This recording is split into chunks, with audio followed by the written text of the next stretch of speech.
اور اس وقت سعید غنی سندھ اسمبلی کے باہر میڈیا سے گفتگو کر رہے ہیں کہ اس کا بر وقت ایسا علاج ہو جس سے یہ بات ہم کئی دفعہ کر چکے ہیں کہ جو لوگ بھٹو خاندان یا زرداری خاندان کی جو مالی حیثیت ہے اس پہ سوالات اٹھاتے ہیں تو بہت آسان ہے، آج سے 50 سال 100 سال پہلے ان کے خاندان کو دیکھ لیں،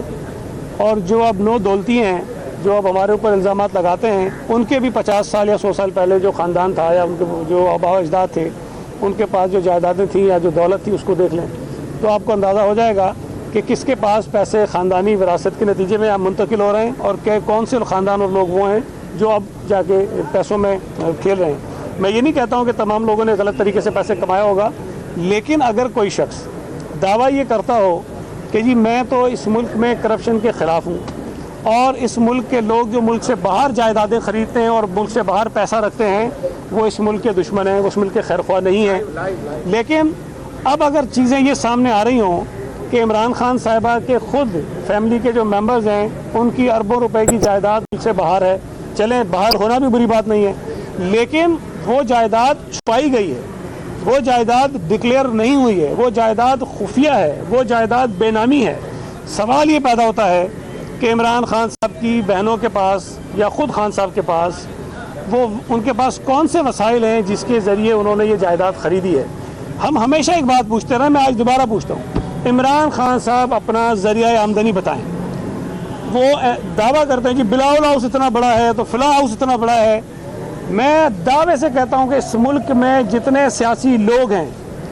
اگر کسی شخص کا سب سے بڑا گھر اور محل ہے وہ عمران خان صاحب ہے، رقبے میں قیمت میں اس سے بڑی جائیداد کسی سیاسی لیڈر کے پاس اس وقت نہیں ہے۔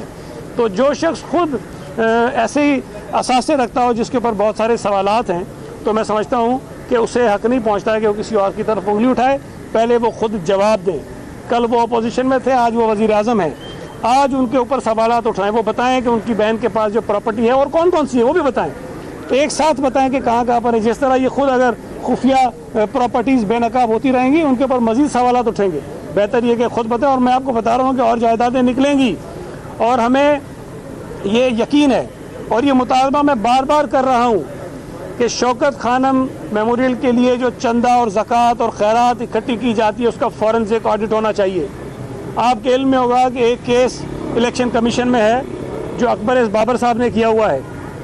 جو فورن فنڈنگ پی ٹی آئی کو ملتی ہے اس کے حساب کتاب کی بات ہو رہی ہے۔ یہ ہر شخص کو کہتے ہیں کہ جی ہم تو کھلی کتاب ہیں، اس کیس میں یہ پچھلے کئی برسوں سے بھاگ رہے ہیں اور اپنی تفصیلات فراہم نہیں کر رہے ہیں۔ سعید غنی صاحب، اپوزیشن نے ڈیمانڈ کی ہے کہ پبلک اکاؤنٹ کمیٹی کی چیئرمین شپ انہیں دی جائے، اسٹینڈنگ کمیٹیز کی بات ہوئی ہے، 14 اسٹینڈنگ کمیٹیز کی انہوں نے ڈیمانڈ کی ہے، کیوں نہیں بنا رہے آپ اسٹینڈنگ کمیٹی؟ اسٹینڈنگ کمیٹیز بنانے میں کوئی حرج نہیں اور بن جائیں گی، جلدی بن جائیں گی۔ اسٹینڈنگ کمیٹیز بنتی ہیں جب اسمبلی کا سیشن ہو رہا ہو اسی دوران میں، چونکہ اسمبلی سے وہ قرارداد پاس ہوتی ہے یا پھر یہ کہ الیکشنز اس کے ہوتے ہیں، تو اس میں کوئی ایشو نہیں ہے۔ باقی جہاں تک ڈیمانڈ کی بات ہے، ڈیمانڈ اپوزیشن کا حق ہے، وہ کرتے رہیں، جو قانون کے دائرے میں ہوگی وہ مان لیں گے، جو نہیں ہوگی ہم نہیں مانیں گے۔ یہ تو نہیں کہ کل کو اپوزیشن کہے کہ وزیر اعلیٰ بھی ہمارا ہونا چاہیے تو ہم کہ ٹھیک ہے جی آپ کو دیتے ہیں۔ یہ بتا دیں آج بلاول ہاؤس میں آپ کا یوم احتساب ہوگا، آپ کی کارکردگی رپورٹ دیکھی جائے گی اور آپ اپنی کارکردگی رپورٹ پیش کریں گے، کیا آپ کو لگتا ہے کہ آپ کارکردگی اچھی ہے اور اگلے نمبروں میں اس پہ آنے سے پہلے اگر ایک بات اور کر لوں پھر آپ کے سوال کا جواب دیتا ہوں۔ کل جی کابینہ نے بلاول بھٹو زرداری صاحب اور چیف منسٹر صاحب کا جو نام ای سی ایل سے نکالنے کے لیے سپریم کورٹ نے کہا تھا وہ انہوں نے نہیں کیا اور وہ نام ابھی تک موجود ہے۔ اس سے اس حکومت کی بددیانتی واضح ہوتی ہے اور بالکل میں سمجھتا ہوں کہ کوئی شک و شبہ میں نہیں رہ جاتا کہ جے آئی ٹی نے جتنا کام کیا ہے اس میں حکومتی مداخلت بہت زیادہ تھی، اور اس کا ایک ثبوت یہ بھی ہے کہ جے آئی ٹی جس کا یہ مینڈیٹ نہیں تھا اور جس کا اظہار چیف جسٹس صاحب نے خود بھی کیا کہ جے آئی ٹی نے اپنے جو مینڈیٹ تھا اسے تجاوز کیا ہے، اس کا یہ مینڈیٹ نہیں تھا کہ وہ حکومت کو لکھے، وہ وزارت داخلہ کو لکھے کہ ای سی ایل میں نام ڈال دو یا کسی کو کچھ کر دو۔ ان کا کام صرف یہ تھا کہ وہ جے آئی ٹی کی جو رپورٹ ہے وہ سپریم کورٹ میں سبمٹ کریں، اور پھر سپریم کورٹ کا کام تھا کہ وہ اس پر وہ جو بھی فیصلہ کرنا چاہیں وہ کریں۔ لیکن جے آئی ٹی نے براہ راست حکومت کو نام بھیجے اور حکومت نے فوری طور پر وہ نام ای سی ایل میں ڈال بھی دیے۔ اب جب چیف جسٹس صاحب نے کہا ہے کہ کم از کم بلاول بھٹو زرداری صاحب کا نام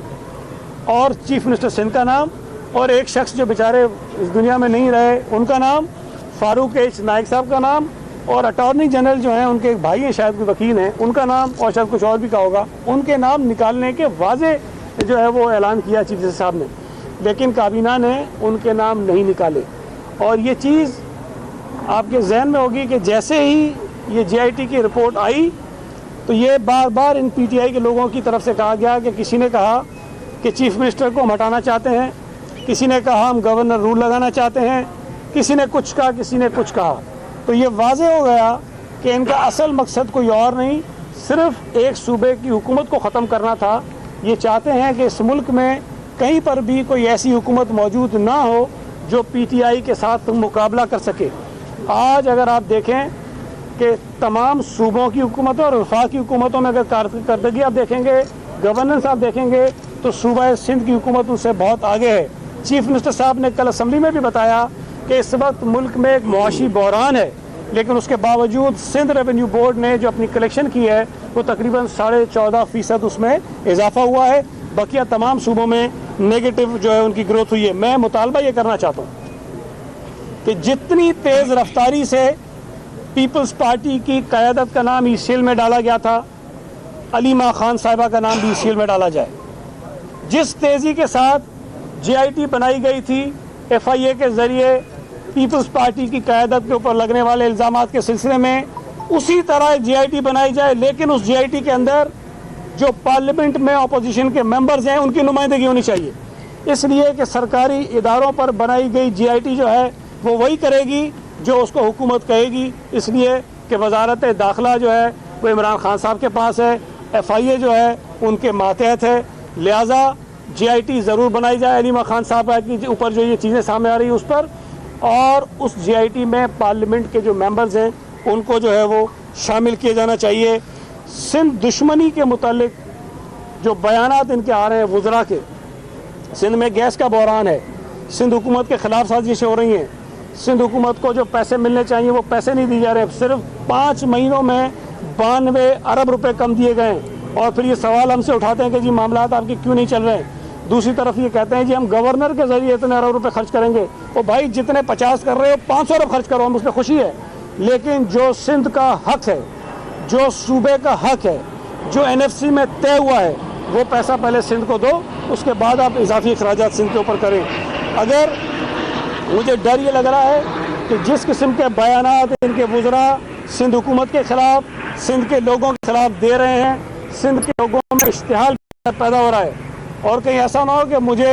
چیف منسٹر صاحب سے یا حکومت سے اسمبلی سے گزارش کرنی پڑے کہ ان کے چند بد کلام وزراء کے سندھ میں داخلے پر پابندی لگائی جائے. اگر وفاقی حکومت ECL پہ نام ڈال سکتی ہے تو صوبائی حکومت کے پاس یہ حق اور اختیار ہے کہ کوئی ایسا شخص جو امن و امان کی صورتحال کو خراب کرنے کا سبب بن سکتا ہو اس میں صوبے پر ہم داخلے پر پابندی لگائیں. آپ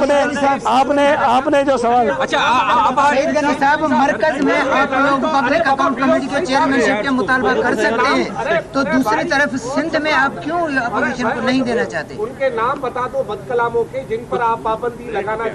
جا رہے ہیں یا تجویز, ان کے نام تو بتائیں. بد کلام کچھ نام بتا دیں جو آپ سمجھتے ہیں کہ سب سے زیادہ انتشار پھیلائے جا رہے ہیں اور جن کی وجہ سے, اور سر جن کی وجہ سے آپ سمجھتے ہیں کہ سندھ میں امن و امان کی صورت خراب دیں, جو آپ جن کو آپ بد کلام کہہ رہے ہیں اور جن کے آپ سندھ میں پابندی لگا رہے ہیں. لگا نہیں رہے, پابندی لگا نہیں رہے. میں نے یہ کہا کہ ان کی حرکتوں سے, ان کے اقدامات سے, ان کے فیصلوں سے سندھ دشمنی کا پہلو نمایاں ہوتا ہے. سندھ کے لوگوں میں اضطراب ہے, سندھ کے لوگوں میں غصہ ہے. وہ اس صوبے میں آتے ہیں تو شاید کوئی امن و امان کی صورتحال خراب ہو, اس لیے ایسے لوگوں کو عام طور پہ ہوتا ہے نا, محرم میں کوئی لوگوں پہ پابندی لگا دیتے ہیں, کچھ اور ایونٹس کیوں لگاتے ہیں؟ اس لیے لگاتے ہیں کہ بھائی فلاں آدمی اگر ارباب چانڈے وہاں جائے گا تو فساد ہو جائے گا, اس لیے پابندی لگا دو. تو قانون اسی طرح دیتی ہے کہ بالکل دیتی ہے. اگر اس طرح کسی وزیر کے کہنے سے ہمارے صوبے میں, ہمارے شہروں میں صورتحال خراب ہو سکنے کا امکان ہو تو میں یہ سمجھتا ہوں کہ شاید میں یہ تجویز دوں. نام میں اس لیے نہیں لوں گا کہ یہ بہت سارے ہو سکتے ہیں, بلا وجہ ایک کا نام لوں گا تو وہ نام ہو جائے گا. تو ہیں بہت سارے کل کو وفاقی حکومت اسلام آباد پہ آنے پر پابندی لگائے, وہ تو ہم پر ویسے ہی لگا رہی ہے. انہوں نے ہم پر دیکھیں نا, ایک صوبے کے چیف منسٹر پر جو سب سے زیادہ فعال ہے,